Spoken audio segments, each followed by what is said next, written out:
Bonjour, ici Philippe Vaillancourt. Je suis en compagnie de Valérie Roberge-Dion. Bienvenue à une autre émission de Lumière du Monde. Bonjour. Alors aujourd'hui, on se permet de jouer dans notre formule d'émission pour vous présenter 2 reportages de fond. En dernière partie d'émission, vous découvrirez les ordinations diaconales. Mais tout d'abord, en première partie d'émission, nous revenons sur un événement qui s'est passé avant Noël à la maison Mère Mallet, la soupe populaire. Et oui, le cardinal Marc Ouellette s'y est rendu avec le nouveau maire de Québec, Régis Labaume. Le reportage de Valérie Cloutier vous remet un peu dans l'ambiance.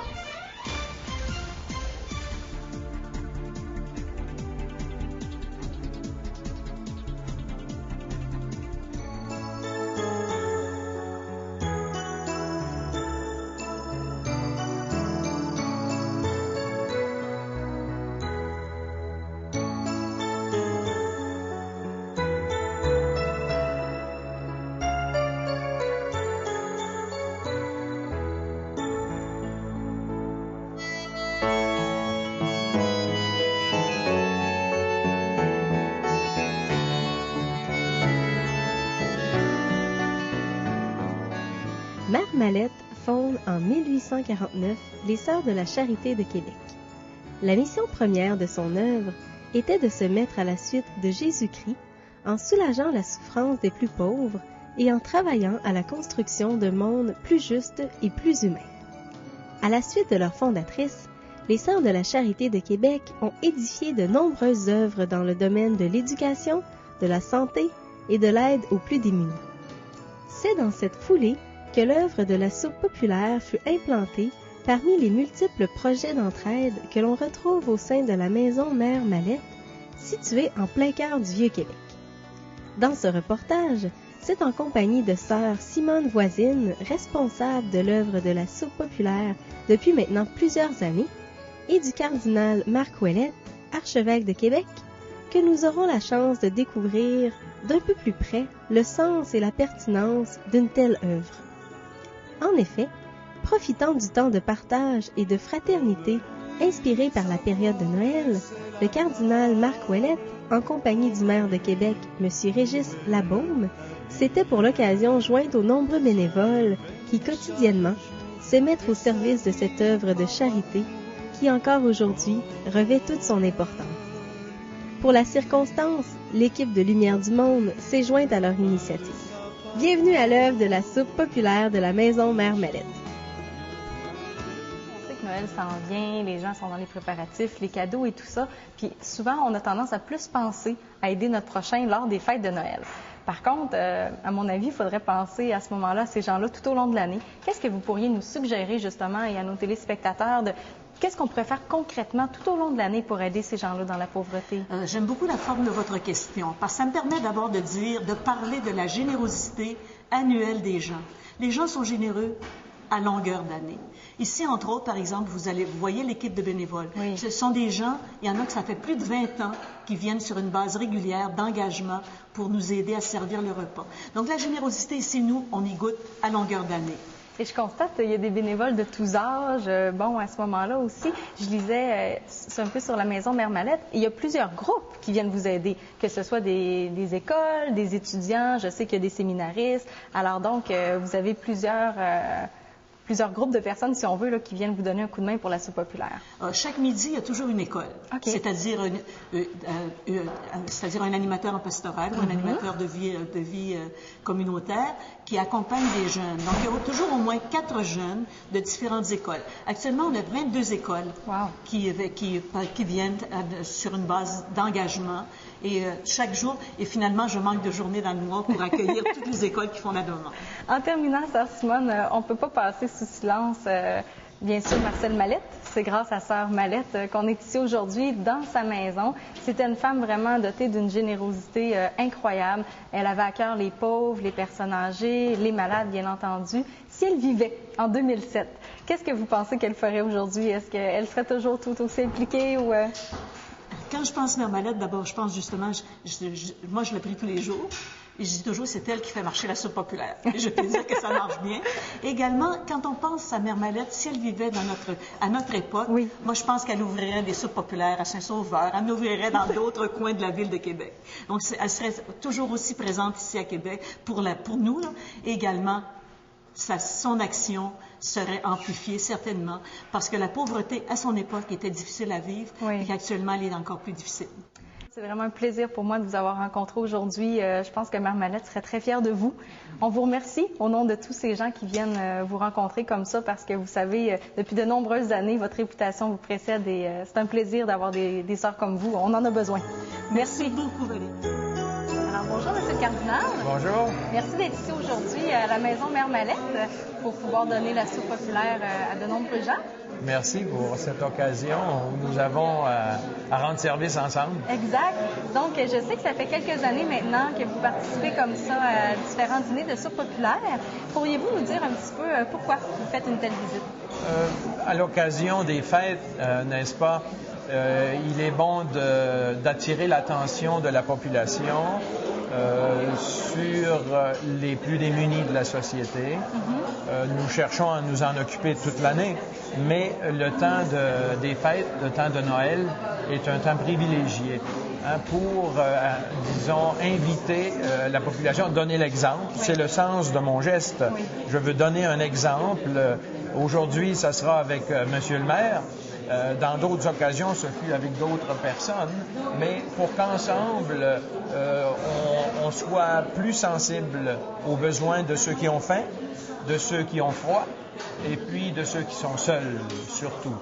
Et que nous ayons une main tendue, une attitude de disponibilité et puis vraiment de charité, comme les sœurs de la charité d'ici, de la Maison Mère Mallette, qui font cela à l'année. Et puis, qu'est-ce que vous découvrez au cours de cette rencontre à force de parler avec les gens, les bénévoles? Qu'est-ce que ça vous apporte à ce moment-là? Eh bien, je découvre tout d'abord des bénévoles qui sont heureux de poser des gestes régulièrement de solidarité, de générosité, de fraternité. Quand on aide nos frères et nos sœurs, on devient plus humain nous-mêmes. C'est ce que je découvre.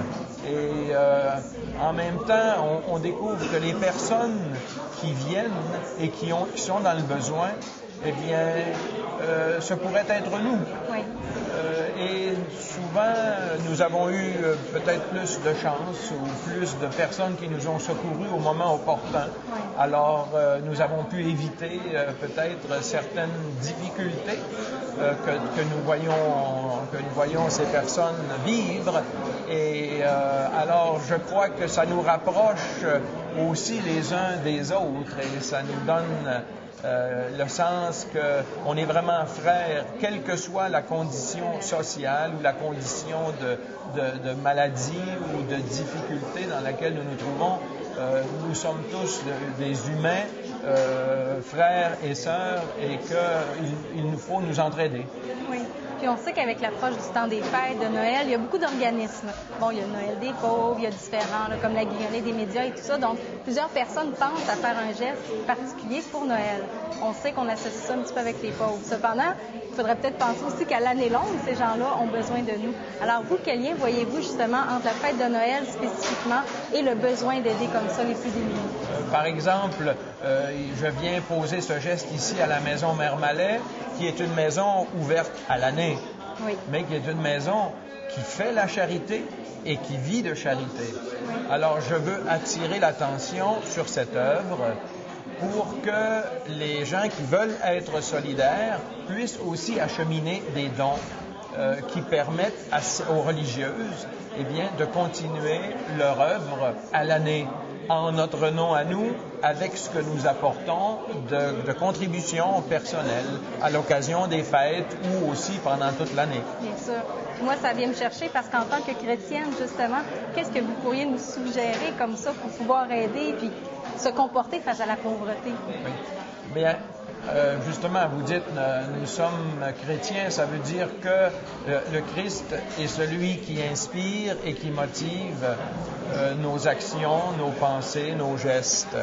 Eh bien, quand nous réfléchissons à l'occasion de Noël sur la naissance de Jésus, nous nous rendons compte, comme dit saint Paul, que celui qui était riche, il s'est fait pauvre.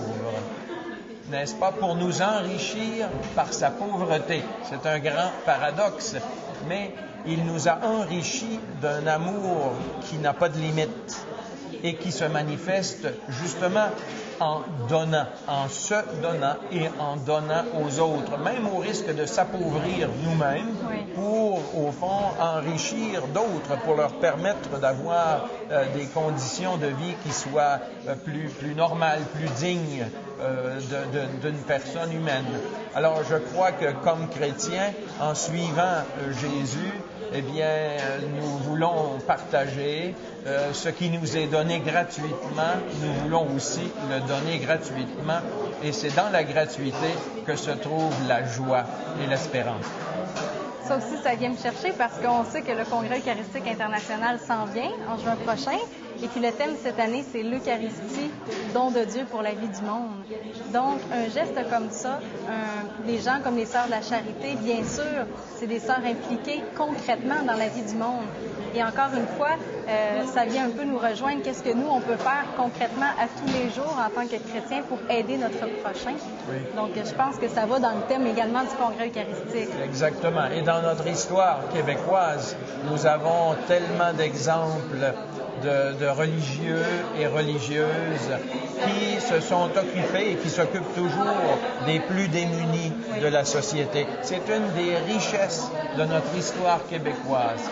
Alors, le thème du Congrès eucharistique, l'Eucharistie, don de Dieu, c'est-à-dire Dieu qui se donne, il se donne pour la vie du monde, pour que le monde vive d'une vie qui dépasse les frontières du monde présent et qui a un horizon d'éternité. C'est ce que nous portons dans notre cœur comme espérance. Et c'est ce que le pape Benoît XVI vient tout juste de nous rappeler dans son encyclique sur l'espérance, que nous avons un don qui nous est fait maintenant, que nous expérimentons et qui nous ouvre un horizon d'éternité. Et nous ne voulons pas être tout seuls à l'atteindre. Nous voulons entraîner avec nous le plus de gens possible.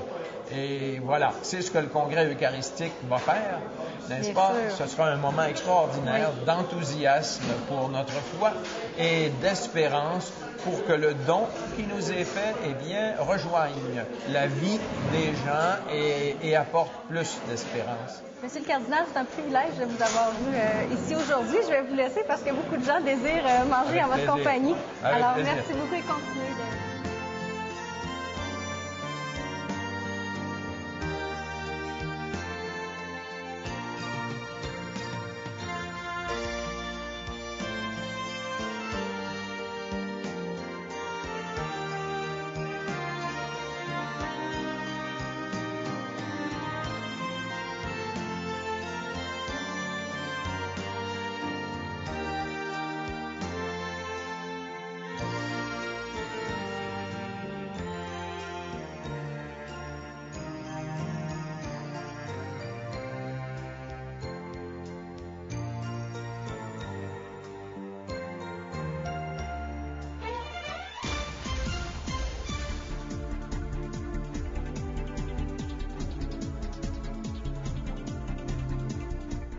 Dans l'Église catholique, les diacres sont des serviteurs qui sont là pour aider les prêtres dans leurs tâches. Ils prennent part activement à la vie liturgique. On reconnaît les diacres à l'étole qu'ils portent de travers sur l'épaule gauche. Dans le cheminement d'un séminariste, il faut obligatoirement passer par le diaconat avant d'être ordonné prêtre. Et il y a 3 séminaristes, Philippe, qui ont franchi cette étape importante de leur cheminement le 1er janvier dernier à la basilique cathédrale Notre-Dame de Québec. Imaginez-vous donc que Lumière du Monde était présent pour diffuser l'événement en direct. Mais on a quand même pensé à vous, on a réalisé un reportage. Voici ce que ça donne.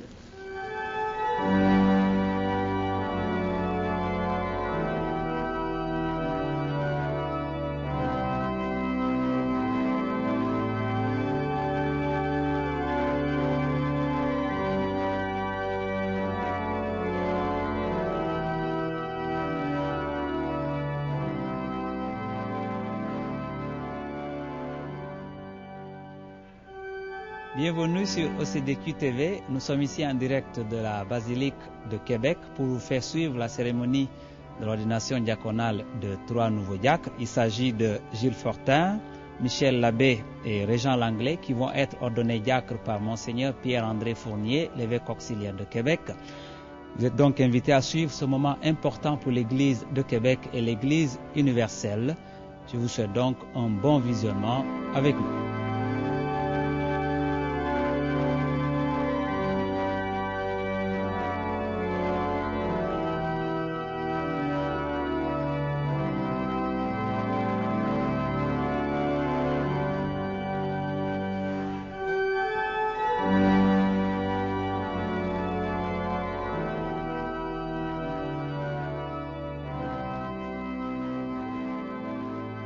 Que ceux qui vont être ordonnés diacres s'avancent. Gilles Fortin, Michel Labbé, Régent Langlais.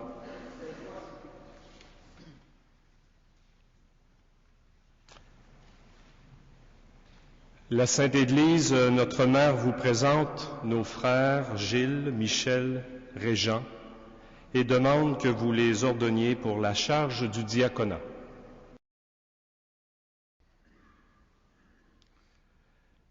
Fils bien-aimé, avant d'être ordonné diacre, il convient que vous déclariez devant l'Assemblée votre ferme intention de recevoir cette charge. Voulez-vous être consacré à la diaconie de l'Église par l'imposition de mes mains et le don du Saint-Esprit? Oui, je le veux. Voulez-vous accomplir votre fonction de diacre avec charité et simplicité de cœur pour aider l'évêque et ses prêtres et faire progresser le peuple chrétien? Oui, je le veux. Voulez-vous, comme dit l'apôtre Paul, garder le mystère de la foi dans une conscience pure et proclamer cette foi par la parole et par vos actes, fidèles à l'Évangile et à la tradition de l'Église? Oui, je le veux. Voulez-vous garder et développer un esprit de prière conforme à votre état et dans la fidélité à cet esprit, célébrer la liturgie des heures en union avec le peuple de Dieu, intercédant pour lui et pour le monde entier? Oui, je le veux. Voulez-vous vous conformer toute votre vie à l'exemple du Christ, dont vous prendrez sur l'autel le corps et le sang pour le distribuer aux fidèles? Oui, je le veux, avec la grâce de Dieu. 3 arbres ne constituent pas une forêt, mais ça donne quand même un beau paysage. Vous semblez tellement heureux. C'est une soirée magnifique, hein? De voir là, trois hommes comme ça qui sont prêts à se donner encore davantage pour le royaume de Dieu, pour les pauvres, pour l'Église. Alors comment ne pas être dans la joie?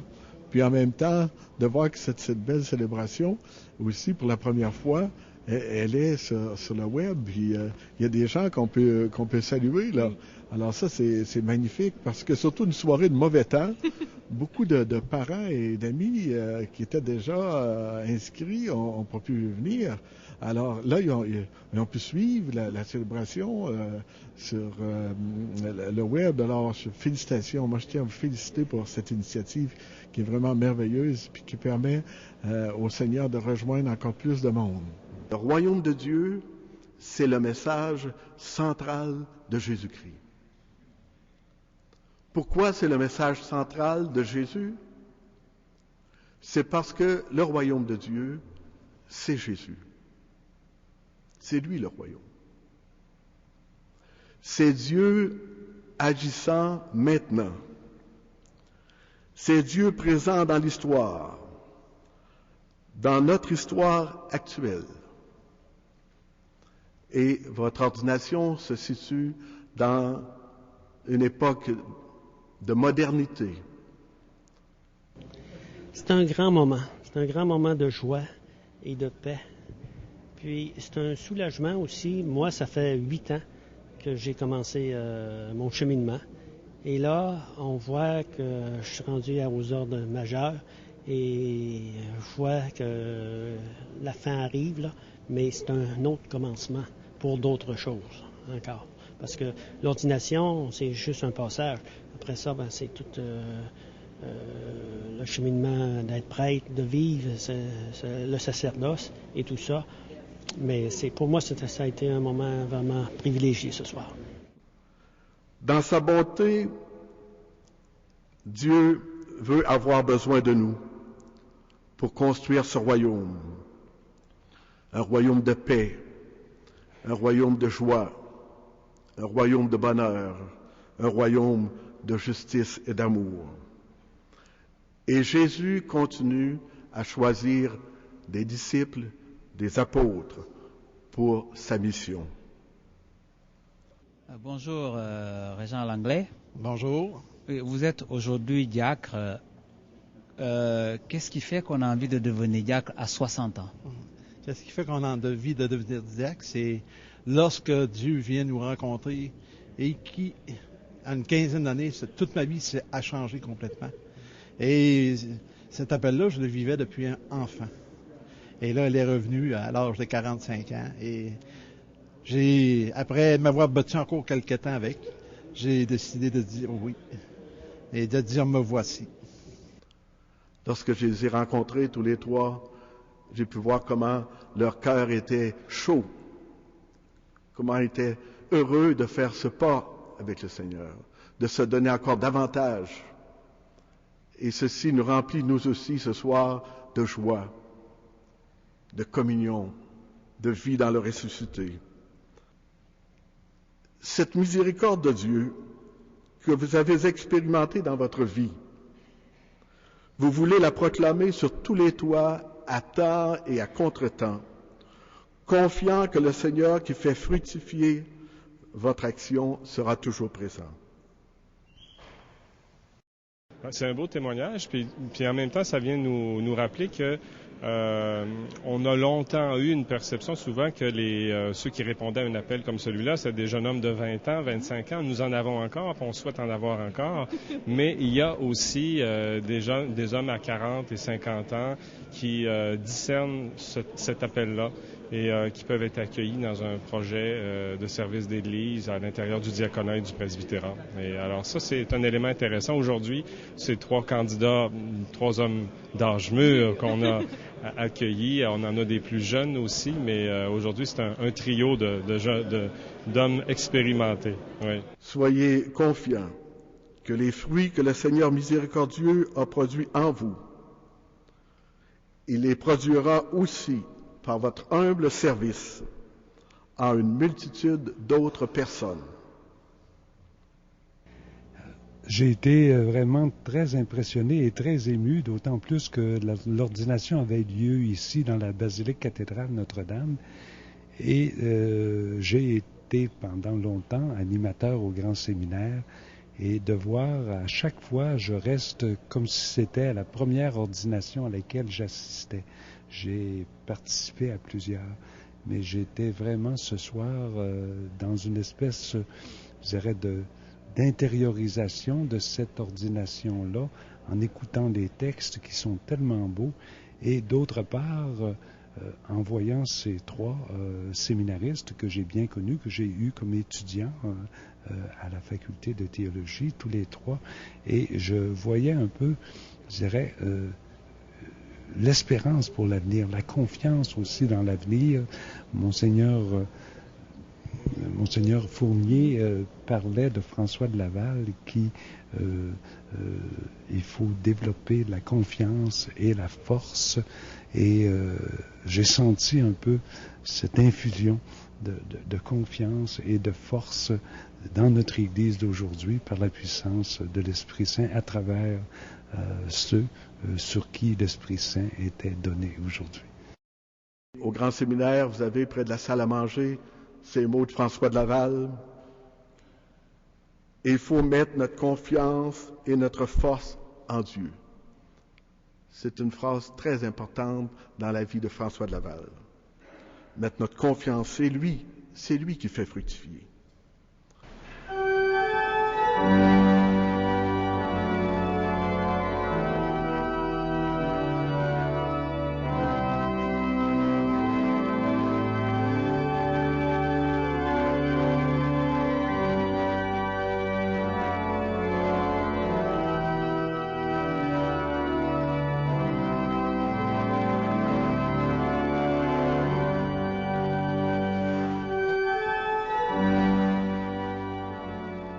sommes maintenant rendus à la fin de cette cérémonie. Donc, en ce vendredi 1er février, vous avez eu la chance, tout comme moi et plusieurs téléspectateurs, d'assister à l'ordination de 3 personnes. Donc, j'espère sincèrement que cette cérémonie vous a plu. Ici, vous auriez pu sentir la chaleur malgré la tempête et le froid là, qui sévissaient à l'extérieur de la basilique cathédrale Notre-Dame. Donc, j'espère que pour vous, ça a été un bel événement, un témoignage d'espoir, de constater que des hommes d'âge mûr, effectivement, décident de consacrer, de donner leur vie pour Jésus-Christ Sauveur. Donc, un sincère merci de vous être joints à nous. Nous sommes enchantés et nous espérons que cette émission vous a plu. Alors, merci. Au plaisir.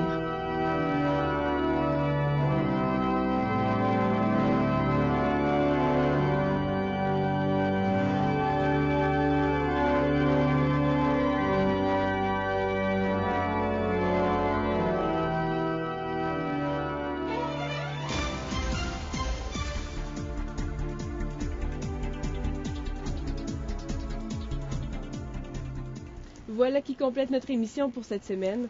En terminant, on veut vous rappeler qu'il est encore temps pour vous de donner votre nom pour être famille d'accueil durant le congrès eucharistique de juin. Alors, c'est une occasion vraiment spéciale à ne pas manquer. Nous attendons 15 000 personnes. N'oubliez pas que vous pouvez être également congressiste et famille d'accueil. Si vous aimez l'émission, vous trouvez qu'il y aurait lieu à des améliorations, peu importe le type de commentaire que vous avez à nous faire, contactez-nous sur le site Internet du Diocèse de Québec, l'émission Lumière du Monde, ou rendez-vous sur le site www.ecdq.tv. Ça nous fait aussi plaisir de recevoir vos dons, vous savez, ça permet de soutenir l'œuvre de Lumière du Monde. Alors voilà, nous vous avons présenté Lumière du Monde, la vitrine de l'Église catholique de Québec. Bonne semaine!